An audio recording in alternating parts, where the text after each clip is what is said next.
Here is a great little overview of all the things that I've got to work with in my little garage. My bike that I purchased last year for triathlon. So I could use it as time trial, triathlon, or have it permanently set up on my indoor trainer. Yeah, there's all my red lights. How many red lights have I got? Far too many. Let's have a few bits and pieces of exercise equipment. That's for when I need some air, get a bit out of breath. Lots of spare wheels and stuff sitting around. This is the bike that I used for cloud ride. Oh yes, there's a treadmill. I'll probably do some treading after this. Then we have the beautiful bike that was actually built to survive the Indy Pack. I've done lots of Ks on it. It's so comfortable. These wheels, these Dura-Ace wheels, just amazing. They are really fast. They really, really are. I run this one tubeless, and I have about 70 psi as a general rule, but I could go less. Just depends. Then this is the road race bike. Then we've got Normie's sort of hardcore mountain bike that he kind of rides once a year. Then we've got my race dual suspension mountain bike, which needs a bit of love. It's a little bit dirty, the Lust. And that's set up with all the Shimano XTR Di2. Love, love, love that bike. Then we've got Norm's roadie that he also rides maybe 10 times a year. And his CX bike. And finally, I'm really, really growing to love the Intrigue. I've taken it to Falls Creek, which it was just so good for doing the more difficult trails at Falls Creek, yet it still climbs really, really well. So what we're about to do here is to connect. Now, I'm not sure if anyone that's used Zwift before has got themselves one of these little ant dongles. So you don't actually need it in this extension, but I have, so that I can move it anywhere.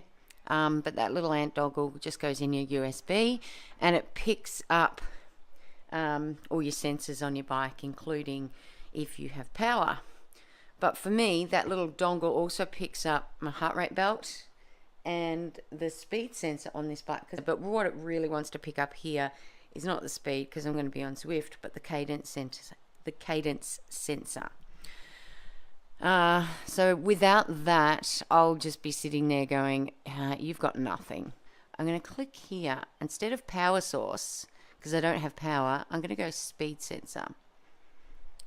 And what I'm going to do to activate it, and you always have to do this whether it's power or not power, and I get the speed sensors doing their thing. And then voila, there you go. It pops up. So click on that, and then through here I can select my trainer. Now if you had a Wahoo kicker, that's just going to set up through power.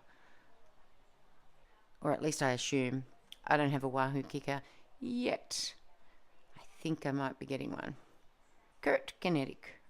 I have a road machine. So click OK.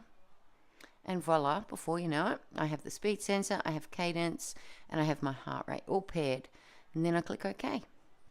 And that's where I'm going to choose my training and the course that I wish to do. And then I will start riding. Today's session, I am working on a sort of a sub-threshold with some spiky efforts. And it's really going to hurt. Now, I'm not racing this weekend, which is really exciting because the weather doesn't look great. But next weekend I am. 65 kilometre race, sort of out Ballarat way. I'm also really excited because my daughter got a job yesterday and she's been unemployed for a little bit, and we've been helping her out. Oh, and then her car buggered up, and then she's been loaning my car. She's still got my car. You just, as once a parent, always a parent. It never, ever eases up. But anyway, she's got a job. Woohoo! Been pushing the envelope a little bit lately, and not on the bike, just with a few things in general. I had a charge on my bank account, well actually a few charges recently, and I realised, damn. So I pushed back on the system nicely, and despite their rules and regulations, I had very amicable people to deal with and got refunds, which is going to equate to about $800 back in my account. Sometimes it's good to use your cool down sections, especially at the beginning, for a bit of an upper body stretch. Especially on this bike, you tend to hold that static position, and you can put a bit of fatigue and tightness in your chest, which I already have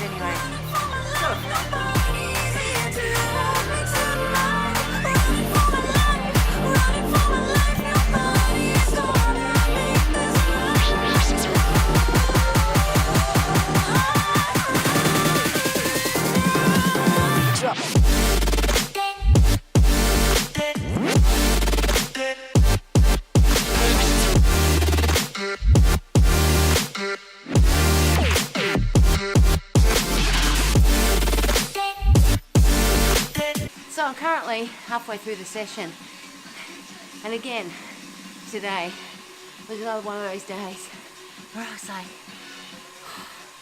I want to get out on the bike but I don't want to, and here I am halfway through my session, so happy. If I can just tell you this, just get out there and do it. You've heard it before, do it for this.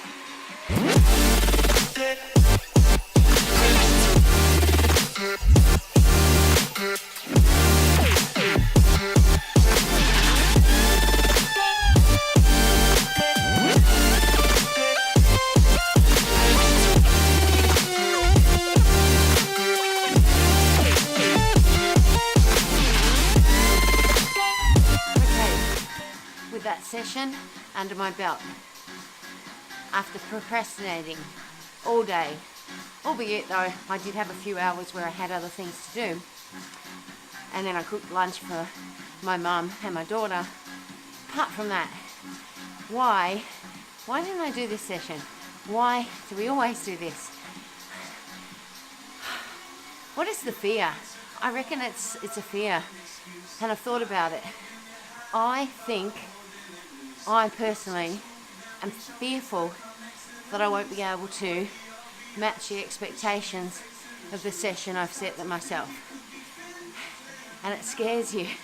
I reckon that's what happens with half my clients, with half the people in the world who sit at the start line and start sandbagging how they had a bad sleep last night, or it's the expectations we place on ourselves.